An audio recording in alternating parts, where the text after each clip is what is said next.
Hello छात्रों, फिर से आपका नए सेशन में, नई कक्षा में और यहाँ तक कि नई इतिहास की बुक के साथ मैं पेश हूँ आपके सामने आपकी अपनी ऑनलाइन एजुकेशन की कक्षाओं में।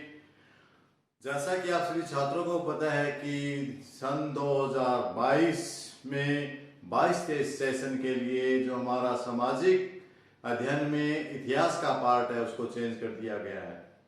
प्यारे बच्चों, पहले आपको पता है कि 9th की तरह 10th के एसएस में सामाजिक विषय के 4 भाग होते हैं। पहला इतिहास, दूसरा भूगोल, तीसरा नागरिक शास्त्र और चौथा आपका अर्थशास्त्र। जिसका पहला पार्ट इतिहास है वो आपको अवगत है कि हरियाणा शिक्षा बोर्ड ने सेशन 2022-23 से इसको इम्प्रूव कर दिया है, बदल दिया है और उसकी जगह पर इतिहास की नई बुक आ गई है। और आज मैं पेश हूँ आपकी नई बुक के इतिहास के पहले पार्ट के पहले टॉपिक के साथ। और जिस पार्ट का पहला 10वीं क्लास के पहला पार्ट इतिहास का, उसका नाम है सिंधु घाटी की सभ्यता। तो प्रिय छात्रों, सिंधु घाटी की सभ्यता के बारे में आपने पहले भी पढ़ा होगा कि जो हमारा देश है बड़ा विस्तृत देश है, बहुत लंबा चौड़ा देश है, विभिन्न प्रकार की यहाँ की सभ्यताएं आई हैं और चली गई हैं। देखिए, जो हमारा सरस्वती सिंधु सभ्यता का मतलब है, जो हड़प्पा मोहनजोदड़ो संस्कृति के बारे में आपने सुना है, तो सरस्वती सिंधु सभ्यता है, इसको हम हड़प्पा संस्कृति या सभ्यता के नाम से भी जानते हैं।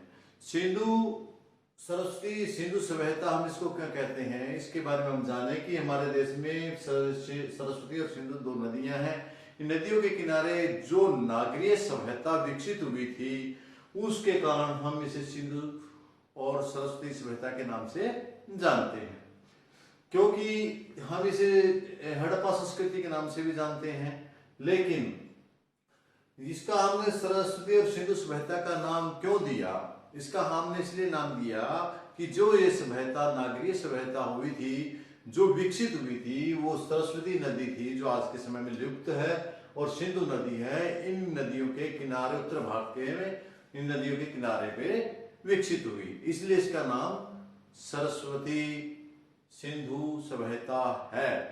तो मेरे ख्याल में शायद आपको नामकरण के बारे में कोई डाउट नहीं होगा। ये और बता दूं कि इसका जो समय काल है, समय काल के अनुसार ये मिस्र की सभ्यता और मेसोपोटामिया की सभ्यता के समकालीन है। उन सभ्यताओं के समकालीन हमारी सभ्यता है। ये उस समय में किस प्रकार की सभ्यता थी, या उस समय की जो नागरिक सभ्यता किस प्रकार थी, तो हम इन सब आगे की इन सब बातों पर आज हम आपके साथ चर्चा करेंगे कि हमारी जो सरस्वती सिंधु सभ्यता है, इस सभ्यता की क्या क्या खास बात रही। तो हम सबसे पहले इसकी खास बात बताते हैं आपको, विशेषताएं, प्रमुख विशेषताएं। इस जो सरस्वती सिंधु सभ्यता है, नगरीय सभ्यता है, इसकी खास विशेषताएं क्या रही हैं, इसकी नगरीय विशेषताएं क्या रही हैं।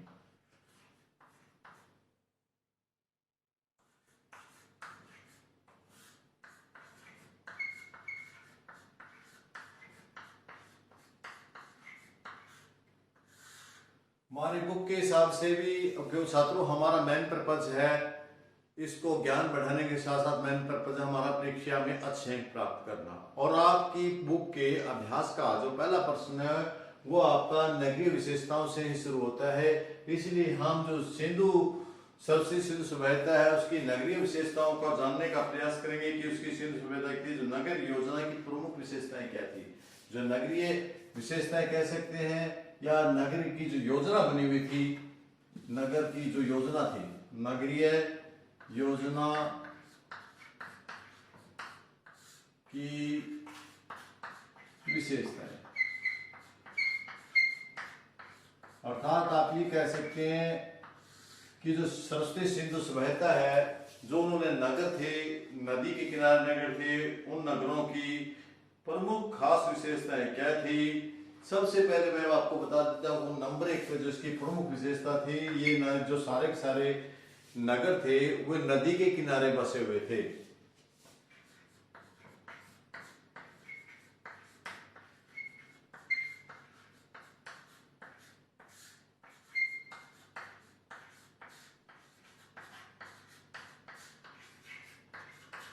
क्योंकि नदी के किनारे उन्होंने पशुओं के लिए अपने लिए जल की सुविधा थी, इसके साथ साथ उन्हें अपनी खेती सिंचाई के लिए भी सुविधा थी और हर प्रकार से पानी की सुविधा के लिए इन लोगों ने जो अपना रिहाज किया वो सारे नगर जो बनाए वो नदी के किनारे ही बसाए। और दूसरी जो विशेषता थी, ये दूसरी विशेषता जिनकी नगरों की विशेषता वो ये थी कि ये जो अपना नगर था नदी के किनारे 2 टिल्लों पर बनाते थे।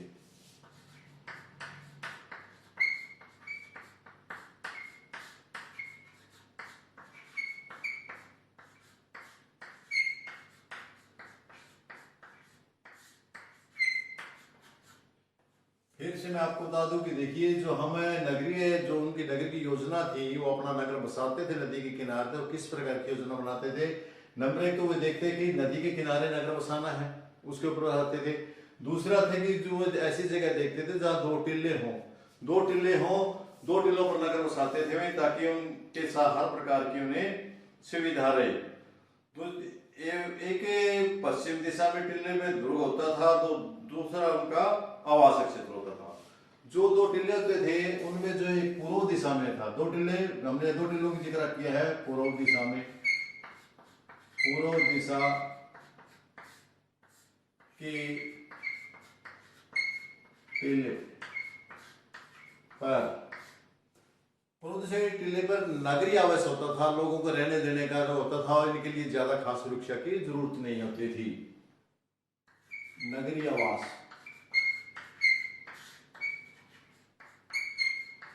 आम जनता का रहना सहना, सैनिक, नगर के हर प्रकार का मिस्त्री, मजदूर, किसान, जो भी लोग थे वो पूर्व दिशा के टिल्ले पर रहते थे। और जो पश्चिम दिशा का टिल्ला था,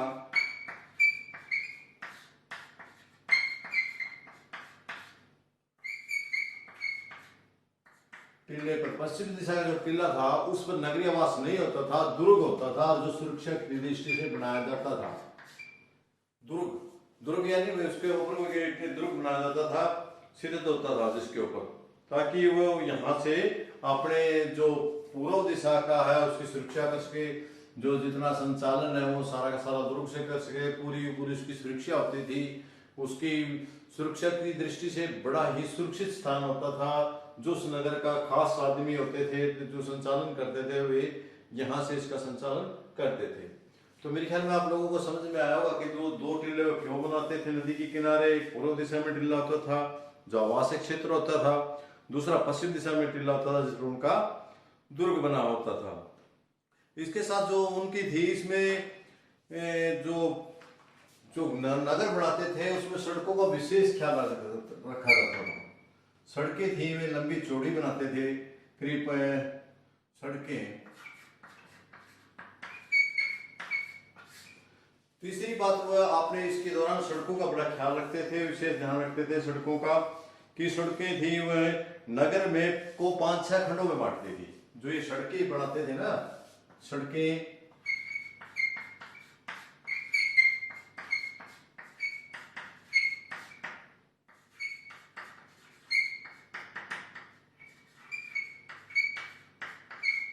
खंडों में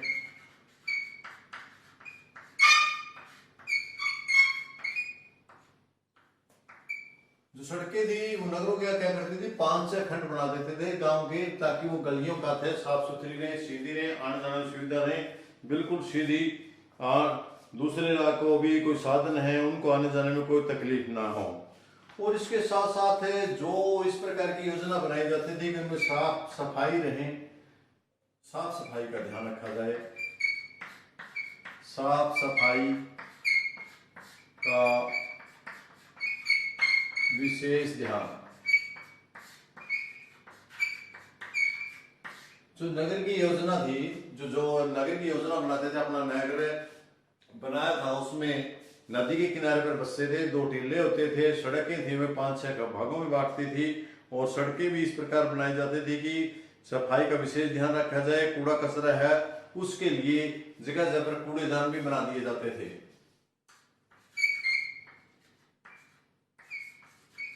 ताकि लोग इधर उधर सामान नहीं गिरा करके कूड़ेदानों में डाल दें, तो नदी इसके सड़क के साथ साथ कूड़ेदान भी बना देते थे। जो मेन खास जगह होती थी, जो यहाँ पर हमें लगता था कि यहाँ पर कचरा होगा, तो उस कचरे को स्टॉक करने के लिए वे कूड़ेदान का प्रयोग करते थे। और इसकी खास अगली बात थी कि जो घरों में नालियां होती थी वो बड़ी चौड़ी चौड़ी बनाई, साफ सुथरी बनाई जाती थी। घरों की नालियां चौड़ी बनाई जाती थी, और साथ में चौड़ी ही नहीं बनाई जाती थी बल्कि इनको गहरे बड़े नालों में डाल दिया जाता था। जो पक्की ईंटों से नालियां बनी होती थी, या घरों की जो नालियां बनी हुई हैं चौड़ी ईंटों की बनी हुई होती थी, और ये नालों में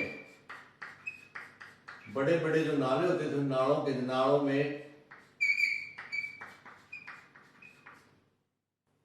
गिरती थी।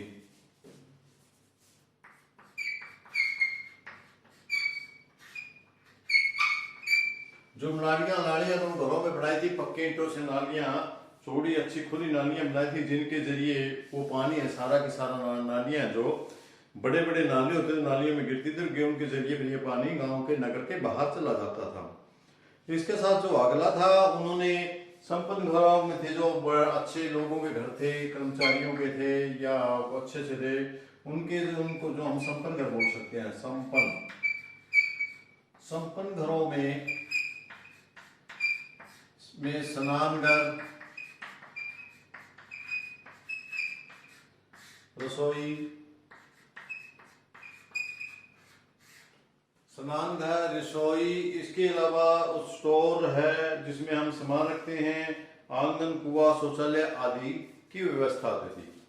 क्या होते थे जो संपन्न घर होते थे उनमें सभी जो अच्छे स्नानघर, अच्छी बढ़िया रसोई घर और कुआं ऊंचा चौड़ अच्छा सा बड़ा आंगन,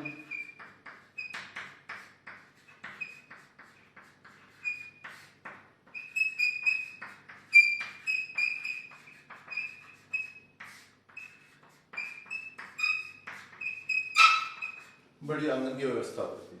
तो मेरे ख्याल में छात्र ये उस समय में जो नगर बनाते थे, उन नगर में इन सारी व्यवस्थाओं का बड़ा ख्याल रखते थे ताकि उनको किसी प्रकार की समस्या का सामना ना करना पड़े, नगर की साफ सफाई रहे। इस प्रकार की हमारी सिंधु सभ्यता की जो नगर योजना थी वे बनाते थे।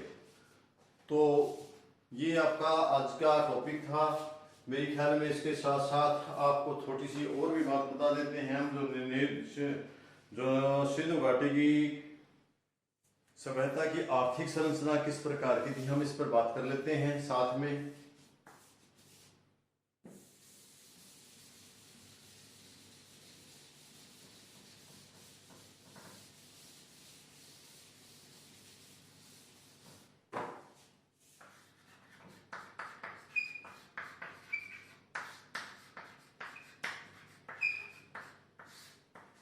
ये एक छोटा सा टॉपिक मैं साथ में लेकर चल रहा हूँ कि सिंधु घाटी की सभ्यता थी, उसकी आर्थिक संरचना कैसी थी। आर्थिक संरचना, सिंधु घाटी सभ्यता की आर्थिक संरचना बहुत ही बढ़िया थी, सभ्य थी, अत्यंत समृद्ध थी। जो इनकी शहर थी वो क्या थी, अत्यंत नंबर एक, अत्यंत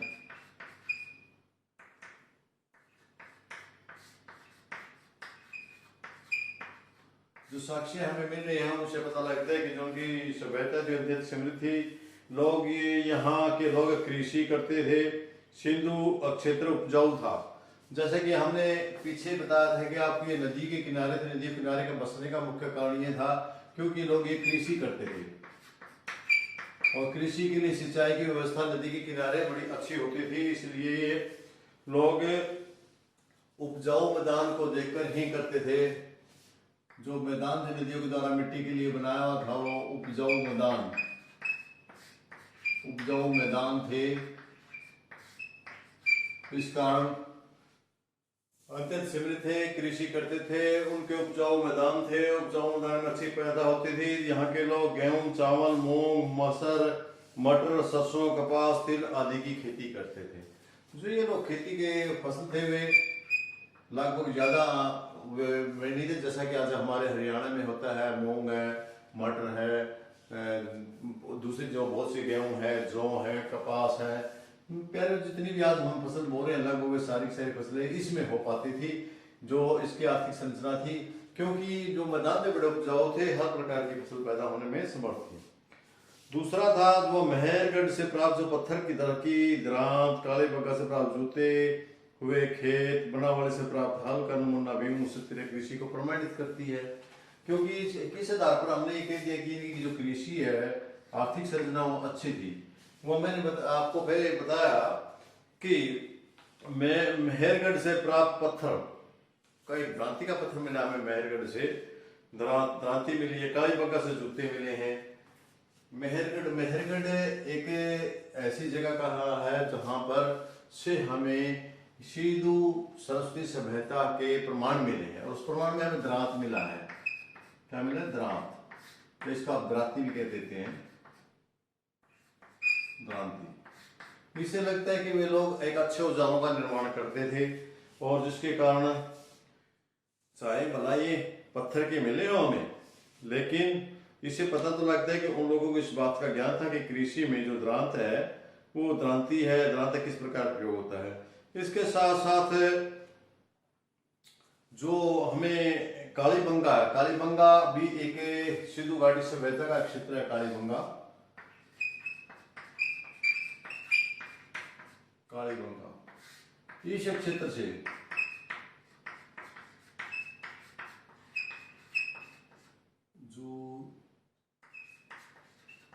जूते हुए खेत, जो खेत बीजे हुए हैं उनके नमूने मिले हैं, इस प्रकार के साक्ष्य मिले हैं, जिससे ये लगता है कि ये लोगों ने खेत जोते हुए थे, बोए हुए थे। उसके आधार पर भी हम कह सकते हैं कि इनकी जो कृषि थी वो बड़ी उन्नत किस्म की थी, इनकी आर्थिक संरचना उन्नत थी।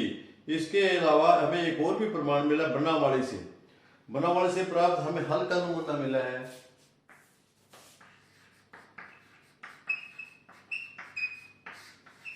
बनावाली क्षेत्र का नाम है जहां से सिंधु सभ्यता के, हड़प्पा संस्कृति के हमें कुछ नमूने मिले, वहां से हमें हल का नमूना मिला।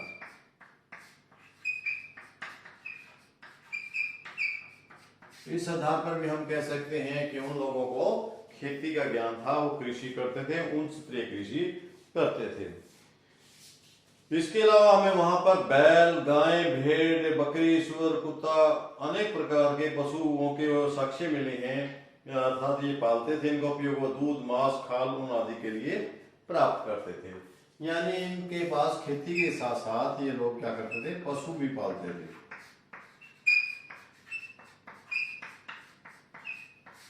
जो इनकी साथ साथ इनकम का सोर्स था।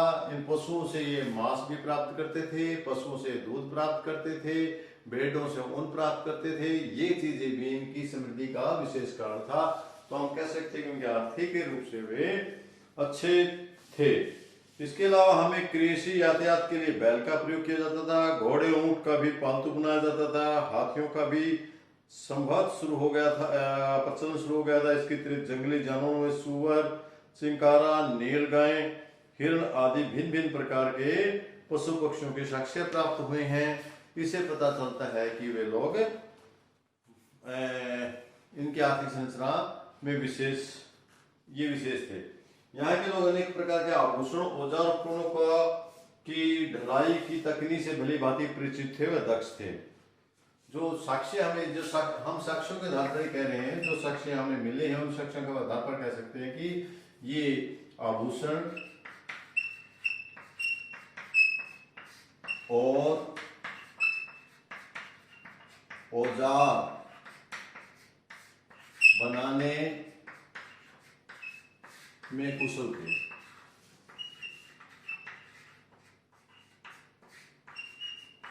जो भिन्न भिन्न क्षेत्रों से हमें कालीबंगा है, बनावाली है या मेहरगढ़ है, इन क्षेत्रों से जो हमें मिले हैं उनके साथ में हमें वहां से अनेक प्रकार के सोना चांदी के आभूषण भी मिले हैं और भिन्न भिन्न कृषि के औजार भी मिले हैं, जिनके आधार पर हम ये कह सकते हैं कि इनकी आर्थिक संरचना अच्छी थी।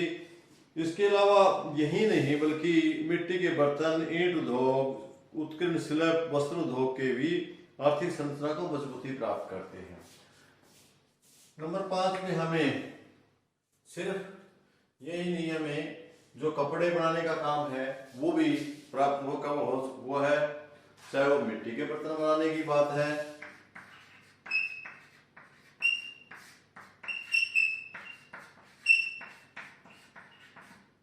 मिट्टी के बर्तन काफी जगह मिले हैं हमें, अनेक क्षेत्रों से प्राप्त हुए हैं, जिनके आधार पर कहा सकता है कि ये एक अच्छी कला थी, इनको ईंट बनाने की कला थी, इनको अच्छी शिल्पकारी थे, वस्त्र उद्योगों का ज्ञान था।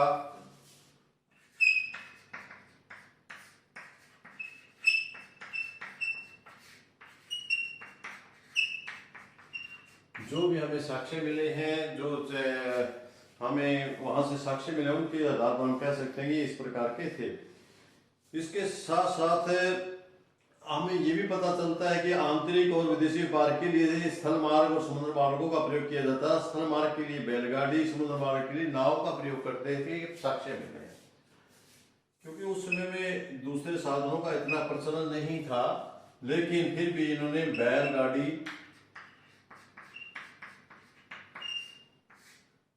के साक्ष्य मिले। बैलगाड़ी के साक्ष्य से हम कह सकते हैं कि ये लोग बैलों के जरिए, बैलगाड़ी के जरिए अपना व्यापार करते थे। और नाव के साक्ष्य मिले हैं, इससे नाव से, और जो नाव के साक्ष्य मिले हैं, हम इनके आधार पर कह सकते हैं कि वे जो समुद्री मार्ग है उससे भी व्यापार करते थे। तो इसके साथ साथ हम सिर्फ इसी आधार पर नहीं, बल्कि बाट और तराजू के पलड़े भी प्राप्त हुए हैं। तौल की इकाई 16 के अनुपात में थी। जो हमें इसमें तराजू मिली है, तराजू के साक्ष्य मिले हैं, और इसके साथ साथ हमें तराजू के साथ बाट के, जो बाट होते हैं, तोड़ने वाले बाट होते हैं, बाट के साक्ष्य मिले हैं। इनके आधार पर हम कह सकते हैं कि वो लोगों को व्यापार का ज्ञान था। तो इस आधार पर हम कह सकते हैं कि जो हमारी सरस्वती सिंधु सभ्यता है वो आर्थिक रूप से समृद्ध थी, उस समय के अनुसार बढ़िया थी, अच्छी चीजों का उन्हें ज्ञान था। तो अच्छी भूमि उपजाऊ होने के कारण, नदी के किनारे रहने के कारण उन्होंने सिस्टमेटिक ढंग से अपनी नगर की योजना बनाई हुई थी। आवास स्थान अलग टीले पर बनाए हुए थे, और अपनी सुरक्षा के लिए, दूसरे देशों विदेशी आक्रमण या दूसरे राजाओं के आक्रमण से बचाव के लिए वो अपने दुर्ग का भी निर्माण पश्चिम टीले पर करते थे।